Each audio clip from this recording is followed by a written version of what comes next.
My sister demanded that I be her surrogate without even asking for my consent, then went behind my back and filed a fake surrogacy application using my name. 6 months later, she's pregnant. But what unfolded was nothing anyone could have predicted, and now the whole family is reeling from the truth. I never imagined I'd be sharing this on Reddit, but life certainly has a way of surprising you. My name is Sarah, I'm 28, and my world shifted dramatically around 6 months ago. It all began when my sister Angelina, who is 32, announced her pregnancy. To give you some background, Angelina and I have always had a complex relationship. Growing up, our 4-year age gap meant we were rarely at the same stage in life. Angelina was the quintessential perfect child. Straight A's, debate team captain, first violin in the school orchestra. I, on the other hand, was more free-spirited. I did well in academics, but my interest leaned more toward computers and coding than traditional extracurriculars. Our parents, especially our mom, often seemed to favor Angelina. They attended all her recitals and debates, but when it came to my coding competitions, they frequently found themselves too busy to come. This created a rift between us that only widened as we grew older. When Angelina met Tom, 34, in college, it appeared her ideal life was complete. They married right after graduating, and everyone anticipated them starting a family immediately. Yet, years passed with no baby. Angelina never explicitly discussed it, but I could tell it bothered her. Meanwhile, I concentrated on my career. I became a software developer, secured an excellent position at a tech startup, and bought my own apartment. I was content with my life, even if it didn't align with the conventional path my parents had envisioned for me. So, when Angelina announced her pregnancy, I was genuinely happy for her. I thought perhaps this would finally draw us closer as sisters. But then came the bombshell. Angelina told me I would be the surrogate mother. No, she didn't ask. She told me. I was stunned. Angelina and I weren't close enough for her to assume I'd agree to something like this. We spoke maybe once a month, usually just surface-level catch-ups. For her to simply presume I'd carry her baby was baffling. When I attempted to explain I wasn't comfortable with the idea, she dismissed it. "Oh, come on, Sarah," she said. "It's not a big deal. You're not using your uterus right now anyway." I couldn't believe what I was hearing. Not using my uterus? Was she serious? I tried to clarify that being a surrogate was a monumental decision, one that would impact my body, my employment, and my life for at least 9 months. But Angelina refused to listen. She went on and on about how she and Tom had been trying for so long, how this was their last opportunity, and how I was being selfish for not wanting to help. Things worsened when our parents became involved. Mom, 56, and Dad, 58, sided with Angelina as always. They began calling me daily, emphasizing the importance of family, and how I should be willing to do anything for my sister. Dad even stated, "Sarah, this is your chance to finally do something meaningful with your life." That truly stung. I have a good job, my own place, and a life I'm proud of, but suddenly, because I wasn't prepared to be an incubator for my sister, none of that mattered. It felt like I was back in high school, constantly being compared to Angelina and found lacking. The pressure continued to mount. Angelina started informing our extended family and friends about her wonderful sister, who was going to be her surrogate. She even posted about it on Facebook before I had agreed to anything. Suddenly, I was receiving messages from aunts, uncles, and cousins I hadn't spoken to in years, all commending my selflessness. I tried to correct the record, but Angelina had already crafted her narrative. Anyone I told the truth to either didn't believe me or said I was being dramatic. "It's just 9 months, they'd say. Don't you want your sister to be happy?" But it wasn't just 9 months. It was my body, my career, my life. I had just been promoted to lead developer on a significant project at work. How was I supposed to manage that while pregnant? And what about the health risks, the potential long-term effects on my body? No one seemed to care about any of that. The breaking point arrived at a family dinner. Angelina had invited everyone over to celebrate the upcoming surrogacy. I hadn't agreed to anything, but she acted as if it were a certainty. As we sat around the table, she began discussing her nursery plans and how thrilled she was for me to begin the hormone treatments. I couldn't take it anymore. I stood up and revealed the truth to everyone. I stated that I had never agreed to be a surrogate, that Angelina had been deceiving everyone, and that I was tired of being pressured and guilt into something I didn't want to do. The room fell silent, then chaos erupted. Angelina burst into tears, claiming I was ruining her only chance at motherhood. Mom and Dad started yelling at me, calling me selfish and heartless. Tom merely sat there, appearing uneasy. I left the dinner feeling as if I were going insane. Was I truly the villain here? Was I being selfish for not wanting to give up my body and my life for 9 months? I didn't think so, but my family certainly seemed to believe otherwise.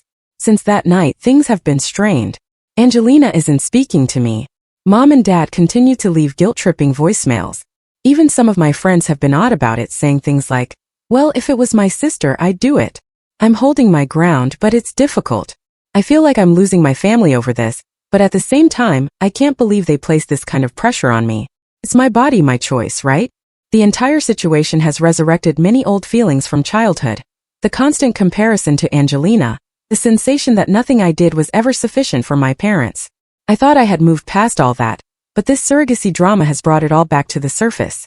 I've attempted to speak with Angelina one-on-one, hoping to make her understand my viewpoint, but she won't listen. She keeps uttering phrases like, "You've always been selfish, and you've never cared about anyone but yourself." It's as if she's rewriting our entire history to fit this narrative where I'm the antagonist. As for Tom, he's been unusually quiet throughout this whole ordeal. When I've tried to discuss it with him, he just says it's between Angelina and me. But shouldn't he have a say in who carries his child? His lack of involvement is making me suspicious, though I can't quite pinpoint why. I don't know what to do. Part of me wants to give in just to end the drama, but I know that's not the right reason to become a surrogate. Another part of me wants to sever ties with all of them and begin anew elsewhere.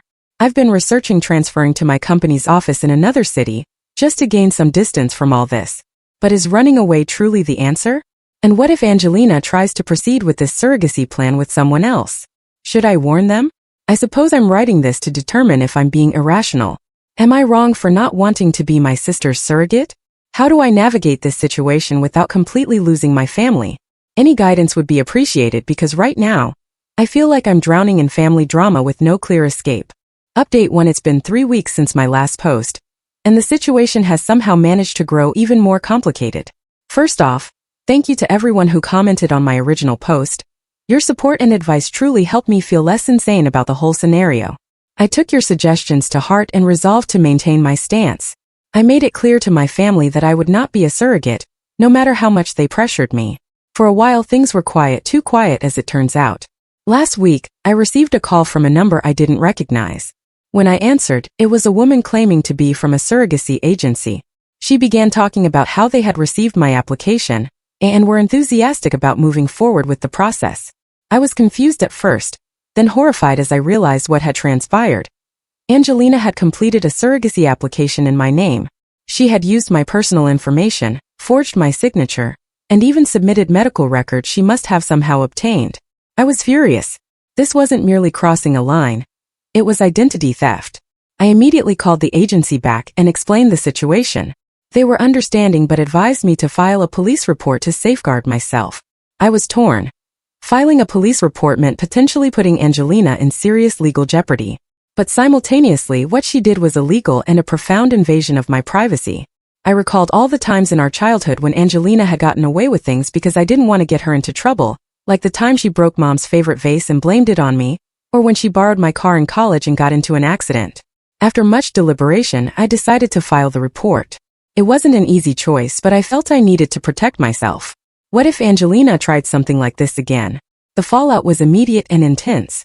Angelina called me screaming, saying I was attempting to ruin her life. Mom and Dad were furious, telling me I was tearing the family apart. Even Tom, who had been mostly silent throughout this whole ordeal, left me an angry voicemail. But here's where things become even more intricate. Remember how I mentioned that Angelina and Tom had been trying for a baby for years? Well, it turns out there's a reason for that. A mutual friend reached out to me after hearing about the police report. She told me something I never knew. Tom had a vasectomy years ago, before he even met Angelina.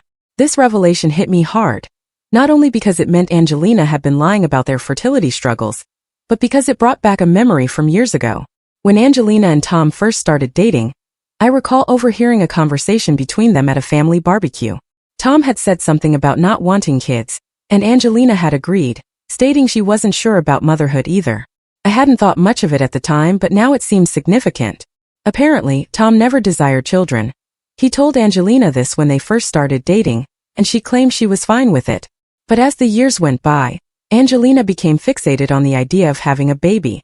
She started pressuring Tom, who eventually agreed to explore adoption or surrogacy to make her happy. This new information made me question everything.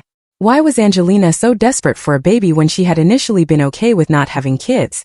And why go to such extreme lengths to make me a surrogate instead of simply adopting or finding a willing surrogate through proper channels? I didn't know what to do with this information.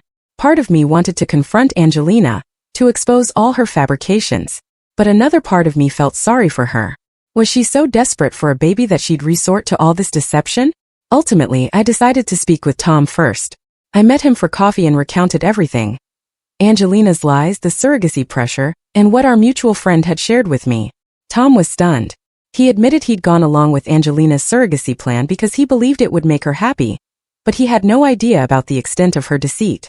As we spoke, Tom opened up about his own difficulties in the marriage. He confessed that he and Angelina had been experiencing problems for years, largely stemming from their disagreement about having children. He said he had considered leaving several times, but always stayed because he loved Angelina and hoped she'd change her mind about wanting kids. Tom left our meeting looking shell-shocked. I felt bad for him, but I also felt relieved that the truth was finally surfacing. I wondered if this would be the impetus he needed to finally stand up to Angelina, and perhaps even end their marriage. As for Angelina and my parents, I'm still uncertain how to proceed. The police are investigating the identity theft, and I'm concerned about what might happen to Angelina. Despite everything, she's still my sister. I keep thinking about our childhood, about the times when we genuinely got along, like the summer we spent at our grandparents' farm, staying up late to watch meteor showers and capturing fireflies in jars. It's challenging to reconcile those memories with the person Angelina has become. Mom and Dad are still not speaking to me. They're convinced I'm fabricating everything to avoid being a surrogate. It hurts, but I'm striving to remain strong. I've started seeing a therapist to help me manage all the stress and complex emotions this situation has brought forth. I'm seriously considering moving out of state for a while, just to gain some distance from all this drama.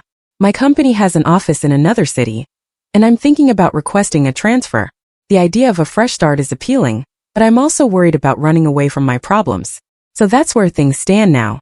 My family is in disarray, my sister might be facing legal trouble, and I'm contemplating starting over in a new city. It's not where I thought I'd be a month ago, but I suppose that's life. I'll keep you all updated on what unfolds next. Thanks again for all your support, it means more than you know. Update 2. It's been 2 months since my last update, and just when I thought things couldn't become more complicated, life presented another unexpected challenge. First, let me fill you in on what has been happening. After the entire identity theft incident, Angelina was charged with fraud. It was a misdemeanor, but she ended up having to pay a fine and complete community service. Tom filed for divorce, unable to move past Angelina's deceptions about wanting children, and the whole surrogacy debacle. As for me, I did end up taking that transfer. I've been residing in a new city for the past month, attempting to rebuild my life away from all the family turmoil. It's been difficult but also refreshing. I've made some new friends, immersed myself in work, and even started seeing a therapist to cope with all the stress from the past few months. But here's where things take an unexpected turn. Last week, I received a call from my mom. Now, my parents haven't spoken to me since the police report, so I was surprised to hear from her. I almost didn't answer, but something told me I should. When I picked up, my mom was weeping. Through her sobs, she managed to tell me that Angelina was pregnant, naturally. I was confused. How could Angelina be pregnant when Tom had a vasectomy, and they were getting divorced? Well, it turns out the baby isn't Tom's. It's not even Angelina's, biologically speaking. My mom finally confessed the truth. Angelina had been lying about everything from the very beginning. Angelina isn't infertile. She never has been. The entire trying for years story was a complete fabrication. The reason she was so desperate for me to be a surrogate wasn't that she couldn't have children, but because she didn't want to go through pregnancy herself. Apparently, Angelina has always been terrified of pregnancy and childbirth. This fear stems from a traumatic event in her teenage years that I never knew about. When Angelina was 16, she witnessed our cousin endure a difficult pregnancy and nearly die during childbirth. It left a profound impression on her, creating an intense fear of pregnancy. But Angelina also desperately wanted a baby, or at least she thought she did. When Tom told her he didn't want kids, she saw it as the perfect opportunity. She could play the part of the desperate, infertile wife and guilt someone else, me, into carrying a baby for her. But when her plan with me failed, she panicked. She started seeing this guy behind Tom's back. Let's call him Mike. Mike got her pregnant, and now Angelina is faced with the very thing she was trying to avoid. I was speechless. All the drama, all the pain our family has endured, was because Angelina was afraid of being pregnant. It seemed too ridiculous to be true. But as my mom continued speaking, more truths emerged. My parents admitted they had known about Angelina's fear of pregnancy for years. They went along with her surrogacy plan because they believed it would resolve her fear. They never considered how it would affect me, or that it was wrong to pressure someone into being a surrogate. I felt a mix of emotions: anger at the deception, relief that the truth was finally out, and a strange sense of vindication. All those months of being called selfish and heartless, and it turns out I was correct all along. My mom spent a long time apologizing. She and my dad realized how terribly they had erred, how unfairly they had treated me. They asked if there was any way I could forgive them. I told her I needed time to process everything. The revelation that my entire family had been lying to me for months, if not years, was a lot to absorb. I said I'd think about it and get back to her. As for Angelina, she's apparently a wreck. The pregnancy she tried so hard to avoid is now a reality. Tom won't take her back, and Mike wants nothing to do with the baby. She's alone, scared, and finally facing the repercussions of her actions. Part of me feels sorry for her. Another part is still angry at all the pain she caused. I'm not sure if I'll ever be able to have a relationship with her again, but I'm trying to find it in my heart to at least hope she gets the help she needs. So that's where things stand now. My family's web of lies has finally unraveled, leaving us all to deal with the aftermath. I'm still processing everything and attempting to figure out how to move forward. I'm not sure what the future holds, but I do know one thing. I'm glad I stood my ground. If there's one lesson I've learned from all of this, it's that you should always trust your instincts, even when everyone else is telling you you're wrong. The whole situation has caused me to reflect on our family dynamics growing up. Angelina was always the golden child and I was the black sheep. Now it seems like those roles have reversed. It's a peculiar feeling, and I'm not sure how to manage it. I've been discussing all of this with my therapist. She's assisting me in working through my feelings of betrayal and anger. It's a slow process, but I'm beginning to see some progress. As for my job, the transfer has been a true blessing. I'm engaged in an exciting new project that's keeping me busy and distracted from all the family drama. My new colleagues are wonderful and I'm gradually starting to feel like I belong here. I'm still uncertain how to proceed with my family. Part of me wants to forgive them and try to rebuild our relationships. Another part of me is afraid of getting hurt again. I keep thinking about all the times in the past when I've forgiven them only for them to revert to the same patterns. For now, I'm taking it one day at a time. I've told my parents I need space, and surprisingly, they're respecting that. Angelina has tried to reach out a few times, but I'm not ready to speak with her yet. I'll update again if anything significant occurs, but for now, I'm focusing on healing and moving forward with my life. Thanks again for all your support throughout this crazy journey. Update 3. It's been 6 months since my last update, and I thought it was time to share where things stand now. Much has changed, and while not everything is perfect, I feel like I'm finally in a good place. First, the big news. Angelina had her baby, a little girl, about 2 months ago. Despite her fears, the pregnancy and birth proceeded smoothly, from what I've heard. She's adjusting to motherhood better than anyone expected. It seems the reality of having a child has altered her perspective on many things. I wasn't present for the birth, but my parents kept me informed. They sent me pictures of the baby, and I must admit she's adorable. It's strange to think I have a niece now, especially given everything that has transpired. As for my relationship with my family, it's intricate. After taking some time to process everything, I decided to offer my parents a chance to make amends. We've had many long, difficult conversations about trust, respect, and boundaries. They've apologized numerous times and seem to genuinely grasp how wrong their actions were. We're slowly rebuilding our relationship, but it's not the same as before. I'm more cautious now, more reserved, but I'm also proud of myself for establishing clear boundaries and adhering to them. My parents understand that if they ever attempt to manipulate or pressure me like that again, I won't hesitate to completely cut them off. My relationship with Angelina remains strained. I've seen her and the baby a couple of times, always with other family members present. It's awkward and tense, but we are civil. Angelina has apologized for her actions, but I'm not sure I'm ready to forgive her yet. The breach of trust was immense, and it's going to take a long time to heal if it ever does. Angelina is struggling as a single mother, but she's receiving help from our parents and attending therapy to work through her fears and issues. She's even started a support group for women with tocophobia, the fear of pregnancy and childbirth. It's positive to see her taking steps to address her problems, even if it's too late to undo the damage she caused. On a personal note, I'm doing well. I decided to remain in the new city. I've built a life here that I'm happy with. My job is progressing wonderfully, I've made some fantastic friends, and I've even started dating someone. It's early days, but it feels good to be moving forward. The entire surrogacy drama now seems like a distant nightmare. Looking back, I can hardly believe how chaotic things became, but I'm grateful for the experience in a way. It taught me a great deal about standing up for myself, about the importance of boundaries, and about not compromising my values, even when it's challenging. I've also learned much about forgiveness, both giving it and receiving it. It's not easy, and it doesn't happen overnight, but it is possible. I'm still working on forgiving Angelina, but I've discovered that holding on to anger only harms me in the long run. My therapist has been instrumental in helping me work through all of this. We've been exploring my childhood experiences and how they've shaped my relationships with my family. It's been eye-opening to realize how many of our current issues stem from long-established patterns. One of the greatest challenges has been learning to view my parents and Angelina as flawed human beings rather than the larger-than-life figures they were in my childhood. It's a process, but I'm making progress. I've also been focused on building a support system outside of my family. My new friends here have been incredible, offering support and understanding without judgment. It's made me realize how much I was missing by always prioritizing my family. So that's where things stand now. My family is slowly healing, though we will never be the same as we were before. I'm building a life I love on my own terms, and most importantly, I'm at peace with my decisions. To anyone out there facing a similar situation, stand your ground, trust your instincts, and don't let anyone pressure you into something you're not comfortable with, even if they're family. Your body, your choice, always. Thank you all for your support throughout this journey. Your advice and encouragement helped me more than you know. I'm not sure if I'll update again, but I wanted to let you all know that I'm okay. More than okay, actually. I'm thriving.